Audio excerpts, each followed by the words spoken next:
നമസ്കാരം. Asia live ടിവിയിലേക്ക് എല്ലാവർക്കും സ്വാഗതം. വിവാഹം വേഗം നടക്കുന്നതിന് എന്താണ് മാർഗം? വിവാഹ ആലോചനകൾ നീണ്ടു പോകുന്നവരും തടസ്സങ്ങൾ അനുഭവപ്പെടുന്നവരും ആലോചനകൾ വരാൻ തന്നെ ബുദ്ധിമുട്ട് അനുഭവപ്പെട്ടുകൊണ്ടിരിക്കുന്നവരും ഒക്കെയായി ഒട്ടേറെ കുടുംബങ്ങൾ നമുക്ക് ഉണ്ട്.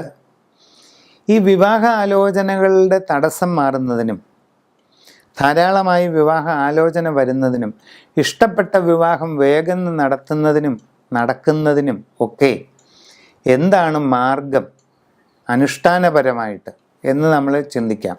ദേവീക്ഷേത്രത്തിൽ സ്വയംവര പുഷ്പാഞ്ജലി നടത്തുന്നവരുണ്ട്. തിങ്കളാഴ്ച തോറും ദേവിക്ക് അഷ്ടോത്തര ശത പുഷ്പാഞ്ജലി നടത്തുന്നവരുണ്ട്. ഇങ്ങനെ പല മാർഗങ്ങൾ ചെയ്യുന്നവരുണ്ട്. അശ്വാരൂഢ പുഷ്പാഞ്ജലി ചെയ്യുന്നവരുണ്ട്. എന്നാൽ ഇതുകൊണ്ടൊന്നും നടക്കാതെ ഇരിക്കുമ്പോൾ വളരെ വേഗം വിവാഹപ്രാപ്തി ഉണ്ടാകുന്നതിനുള്ള ചില അനുഷ്ഠാനങ്ങളാണ് ഇവിടെ പറയുന്നത്. അതിൽ പ്രധാനപ്പെട്ട ഒന്നാണ് മംഗളഗൗരി പൂജ.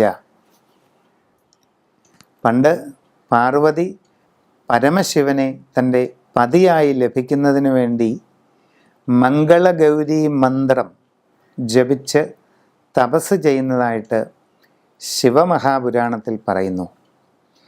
പരമേശ്വരനെ തൻ്റെ പതിയായി ലഭിക്കുന്നതിന് പാർവതി ആരാധിച്ച മന്ത്രമാണ് മംഗളഗൗരി മന്ത്രം. അങ്ങനെയുള്ള മംഗളഗൗരിയെ ആരാധിച്ചുകൊണ്ട് ചെയ്യുന്ന സമഗ്രമായ ഒരു പൂജാവിധിയാണ് മംഗളഗൗരി പൂജ. അതിവേഗം വിവാഹപ്രാപ്തി ഉണ്ടാകുന്നതിന് ഇത് വളരെ ഉത്തമമാണ്.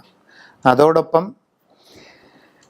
സ്വന്തമായിട്ട് സ്വയംവര പാർവതി സ്തോത്രങ്ങൾ ജപിക്കുക, മംഗളഗൗരി സ്തോത്രങ്ങൾ ജപിക്കുക. ഈ സ്തോത്രങ്ങളൊക്കെ തന്നെ 5 തിരിയിട്ട് നിലവിളക്ക് കൊളുത്തി വെച്ചുകൊണ്ട് ഭക്തിപൂർവം ചൊല്ലുന്നതും ഈ ലക്ഷ്യപ്രാപ്തിക്ക് വളരെ ഗുണം ചെയ്യുന്നതാണ്. നമസ്കാരം.